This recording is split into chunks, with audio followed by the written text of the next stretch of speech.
So England have completed their 3-0 series whitewash in Australia, and they were well worth it for all three games. The third in particular, I thought they never looked like losing today, despite the fact that Australia was scoring a lot of points. Australia had far more coherent attack than they've had in the past two tests, and yet they still didn't look dangerous enough. I thought Watson and Noel had great games on the wing. I think Ben Youngs had the best 3 games of his England career in the last 3 weeks, which is, I'm not a big fan of him, but he's done all you can ask for him. Owen Farrell hasn't had the demons get to him. He's kicked all of his points today, 24 of them. That's a phenomenal achievement from anybody. And the forwards again, their line out is so good. Their line out won the Six Nations. It's won these three tests too. If I'm honest, I thought this was Itoje's worst game for England, but he's won every single game this season, so the bar is very, very high on for him. He just looked a little bit more human than normal. But England pulled it out in the end. Every time Australia started to score points, they just clawed some back. The restarts were brilliant. George Ford did everything right in that sense. They won the game. It's really that simple. I thought Australia, they need to do something about Nick Phipps. In the last test, Nick Phipps passing was the reason why they lost. In this test, what he was doing in the build up to Jamie George's try, I don't know.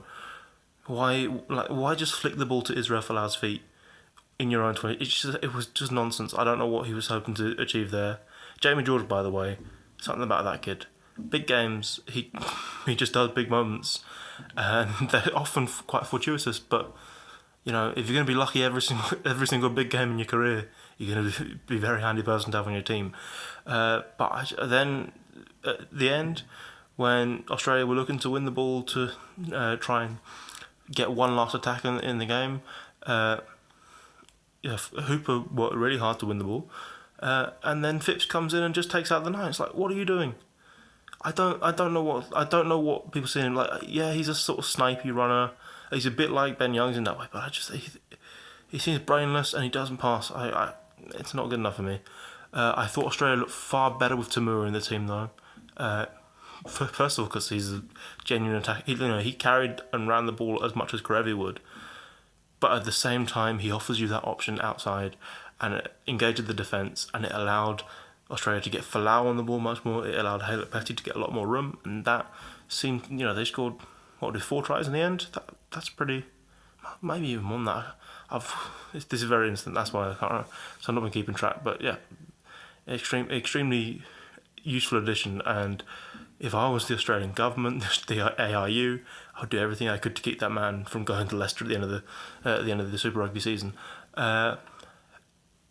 Really, other than that, Australia, they look much better, but their line out is terrible. Stephen Moore has been awful. I don't think he can keep being captain if he can't throw the ball. And England thoroughly deserve to win the series. So that's all I've got on this. I'll see you after the Ireland game.